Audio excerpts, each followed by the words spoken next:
Okay, well, welcome back, everybody. I hope everybody had a good holiday season, and Happy New Year to you. My New Year's gift to you is no opening statement today, so we'll get right to the questions, and I think we have Bob on the phone. Bob, you there? Yes, thank you, John. I have a couple questions, COVID-related questions. Do you have any update on Secretary Austin's condition? Is he able to work a full schedule from home?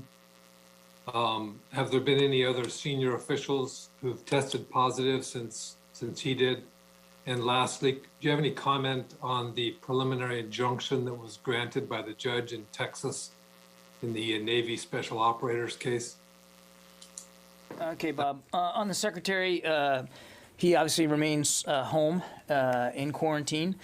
He is still exhibiting symptoms. They are still mild, and he continues to work from home. In fact, he has attended 2 meetings virtually today, and I think there will be another one this afternoon that he'll be participating in as well with senior staff.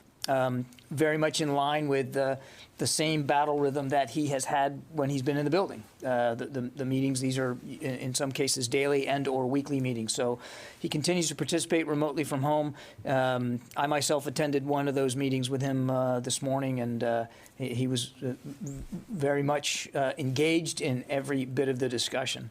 But he is still exhibiting mild symptoms, and he is following his doctor's directions, which is to stay home for those 5 days in accordance with the CDC guidelines.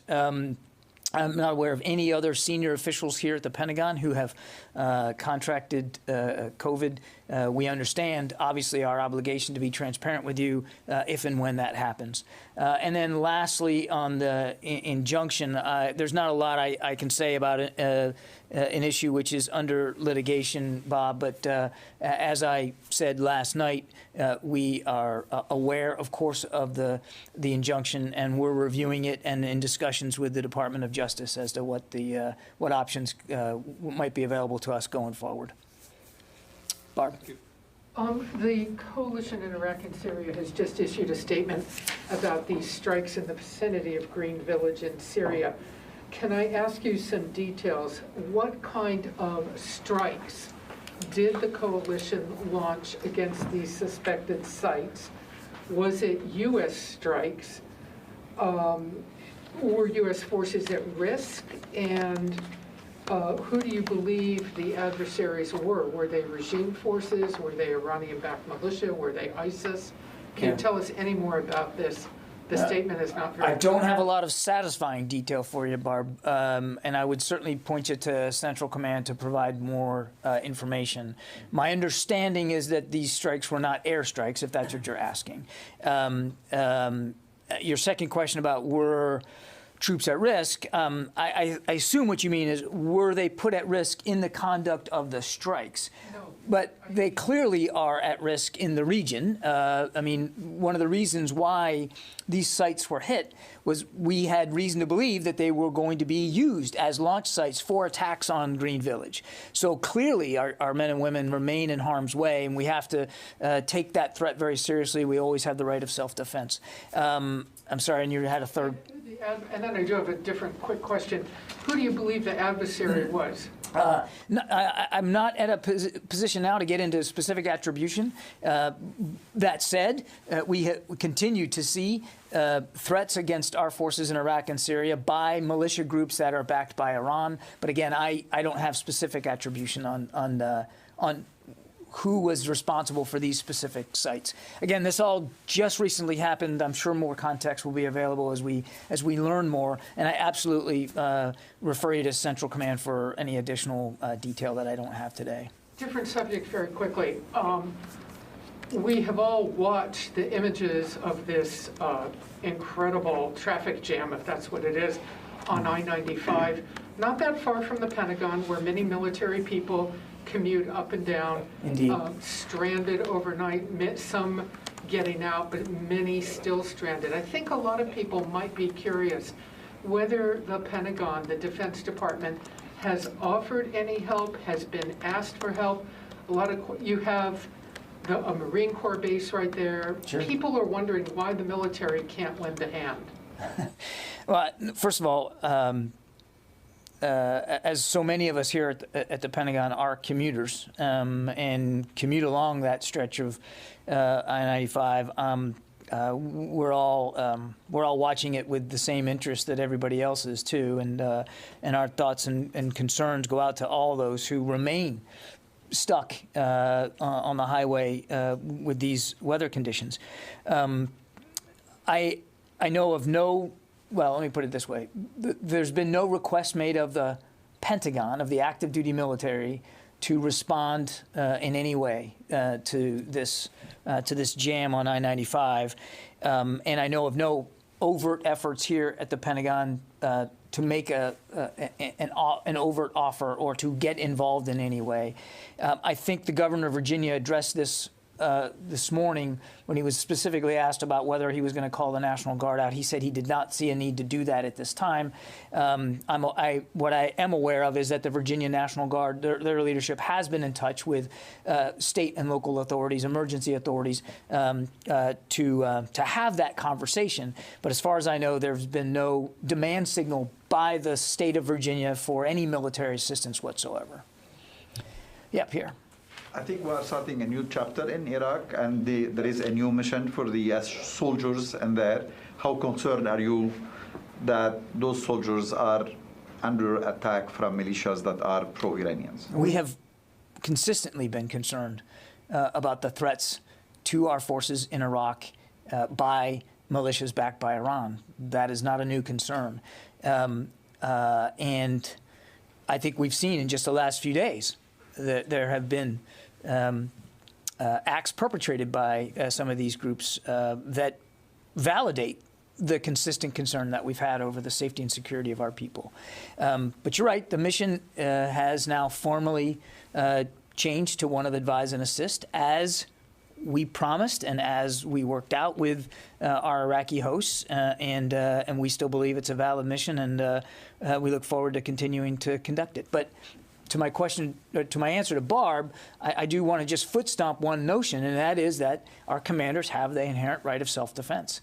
And we don't stay at this mission, this new mission, with any illusions that our people are under any less threat by these militia groups.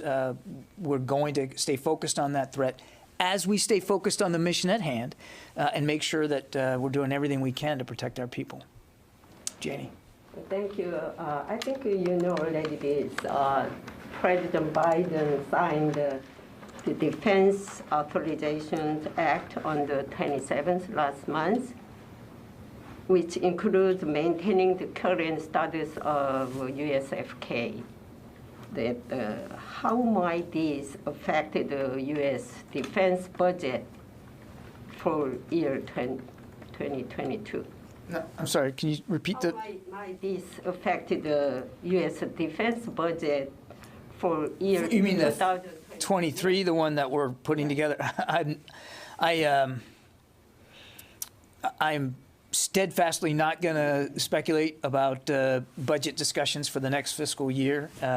Those budget discussions are just beginning, as you would expect this time of year, and when we can talk about it with more specificity, we will. The only thing I'd add is that we're certainly grateful for the Authorization Act and the funds that go with it, so that we can continue our critical missions here in this fiscal year, and some of that obviously includes our commitments to the ROK and our alliance on the Korean Peninsula. Other questions. You may see in this report, General Abrams, former commander of the U.S. and ROK Combined Forces in Korea, said at the interview last week that the new strategic plan agreed between U.S. and South Korea should include countermeasure against China, as well as North Korean threat.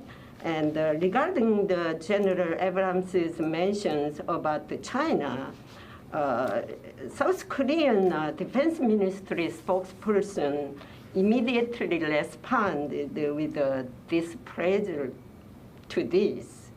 Why is the South Korean defense minister reaction on that? Do you have any idea why they reaction, not Chinese? Why they reacted? Reacted about the, General Abrams mentioned about China. I would not venture to speculate or speak for the South Korean Ministry of Defense and their reactions. And I'd refer you simply to General Abrams for his comments and to our South Korean allies for theirs. What I can tell you from our perspective is that we'd ask you to take a look at the language on operational planning in the 53rd U.S.-ROC Joint Communique, as well as the Secretary's comments back in early December when we did a joint press conference in Seoul, where we, both sides pledged to continue to develop the alliance, which we continue to believe is the linchpin of peace and stability on the peninsula and in the region, in a mutually reinforcing and future-oriented manner. And we regularly conduct combined planning with our ROK ally on a range of security issues. And of course, as you know, as a general matter, we don't discuss the specifics of details with respect to operational planning or sensitive security matters. Thank you. You're welcome. Let me go back to the phone. We got a lot of people on the phone today because we're all being conscious of proper COVID protocols here. So I don't want to forget all the people that dialed in. Sylvie from AFP. Hello, John. Happy New Year.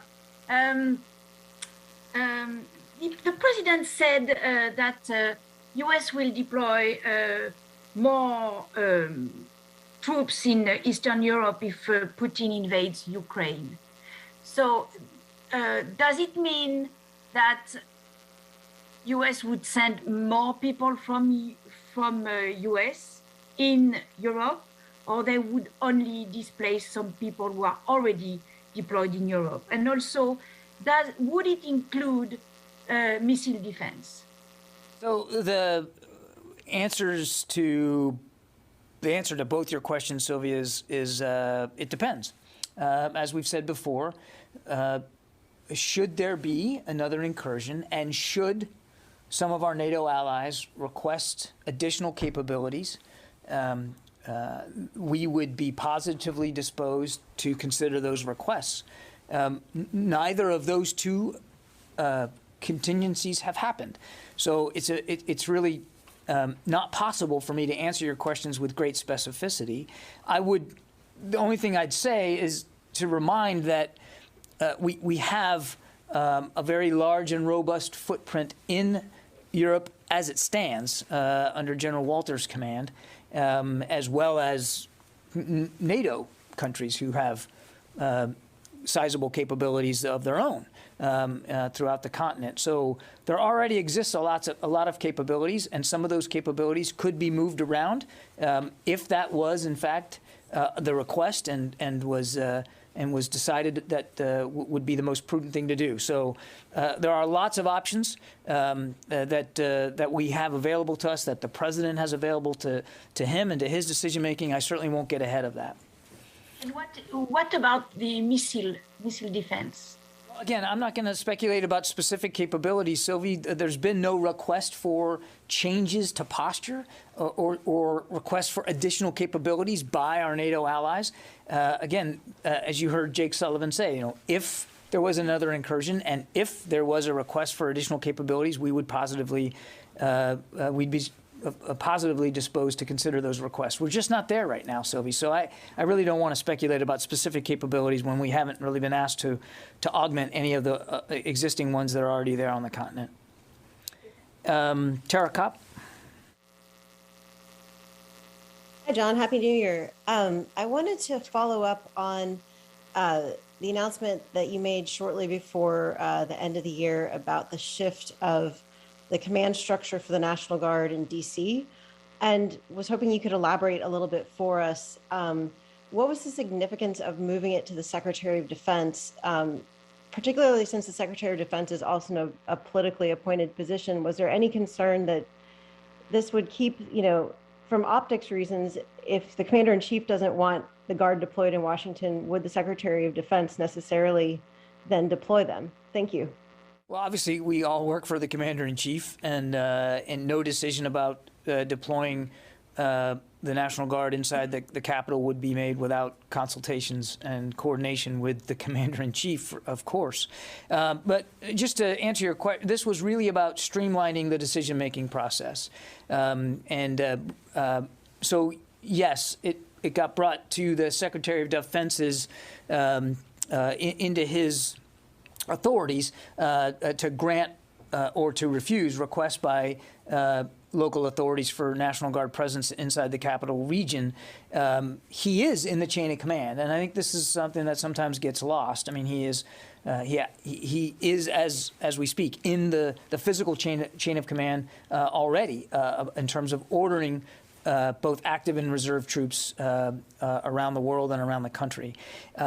So that there's a certain logic there. Number two, and I think some of this got missed a little bit, is that we have designated in this new arrangement his executive secretary as the single point of contact now for those kinds of requests. And that wasn't the case before. So now, again, we're trying to streamline the way requests are made of the department to make the decision-making more efficient and hopefully more effective. So there was also a bit of administration movement in here to try to get the requests funneled in a more direct manner to the secretaries for his decision-making process.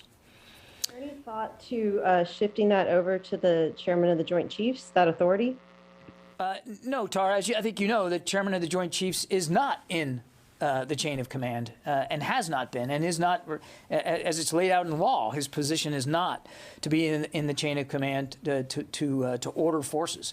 That is not part of the chairman's mandate. And again, that's laid down in law. The chairman of the Joint Chiefs is the principal military advisor to both the secretary and to the president of the United States, and that's his responsibility. Now, obviously, just as in any set of orders that Secretary Austin issues to troops and units around the world, he consults with Chairman Milley and absolutely makes sure that the chairman has a vote, has a voice, has a chance to affect the decision-making process, and that will always be the case, whether we're talking about the National Guard inside the Capital Region or a Navy aircraft carrier strike group anywhere around the world. The chairman's advice and counsel is very important to that process and will remain so.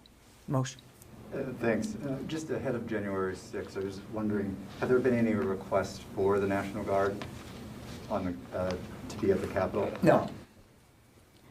Carla Babb.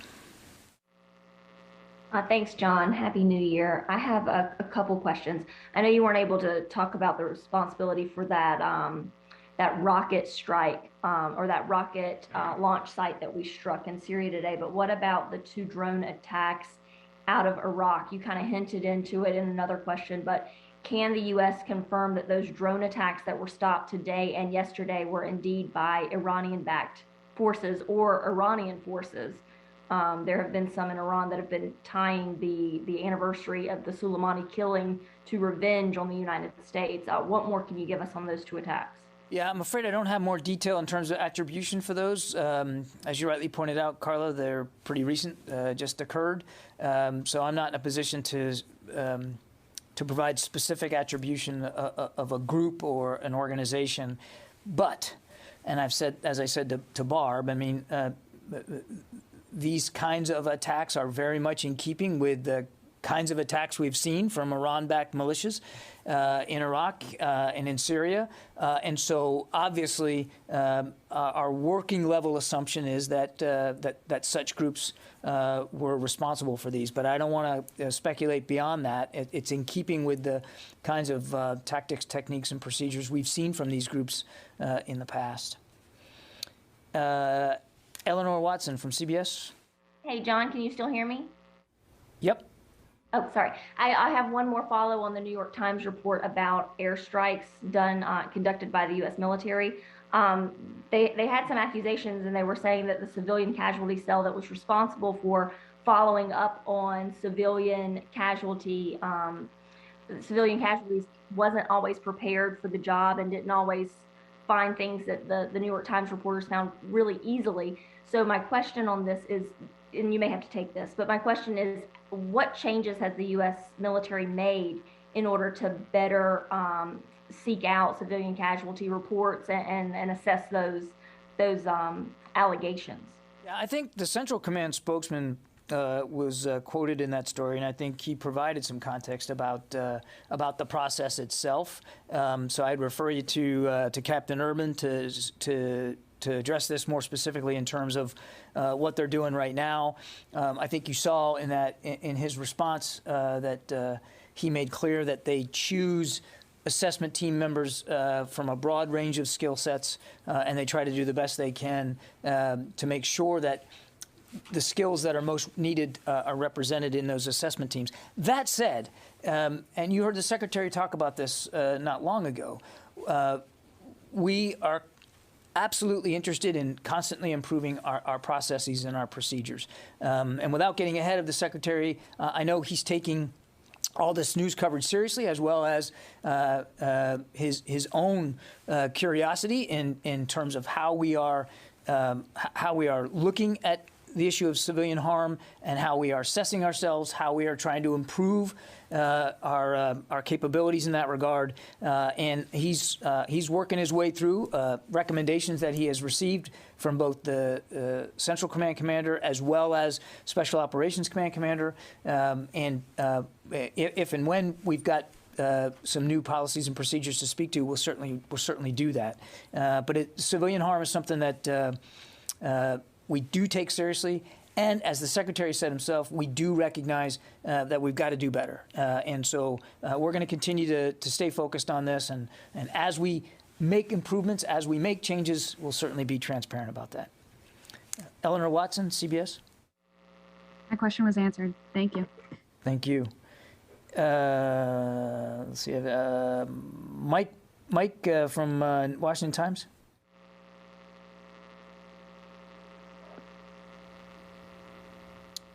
Okay, Mike, I'll come back to you at the end. Megan Myers? You said that there haven't been any formal requests for Guard assistance in D.C. on the 6th. Have there been any phone calls, meetings, correspondence, either with the D.C. mayor or the Capitol Police, opening the groundwork for that sort of thing? I wasn't trying to be cute there, Megan. I'm not aware of any formal or informal efforts to look at a Guard presence in the Capital Region on the 6th. That said, I would refer you to the National Guard Bureau here to see if I missed something or if they've had some kind of informal, low-level conversation. I'm not aware of any, and I wasn't. I can understand what it came across when I said no formal requests, that I was trying to be maybe parsing it too closely. That was not my intent. I'm simply not aware of any active discussions between the department, the National Guard, and D.C. Local authorities. But again, I'd point you to the National Guard Bureau. Perhaps they are aware of something at a lower level that they could speak to. Thanks. Okay. I think we're good. All right. Happy New Year, everybody. Welcome back. And Happy New Year. you've seen we've instituted some new policies here, and we're going to continue to monitor how we're doing with respect to COVID in the building. I appreciate everybody's flexibility. Actually, good to see that we had more questions on Zoom than folks in the room. I think that shows how seriously you guys are taking it too, and hopefully we'll be able to get back to normal sometime soon, but I do appreciate your forbearance and your understanding. We want to make sure that we can continue to brief you, but also make sure that everybody stays safe. So with that, we'll see you a little bit later this week. Bye-bye.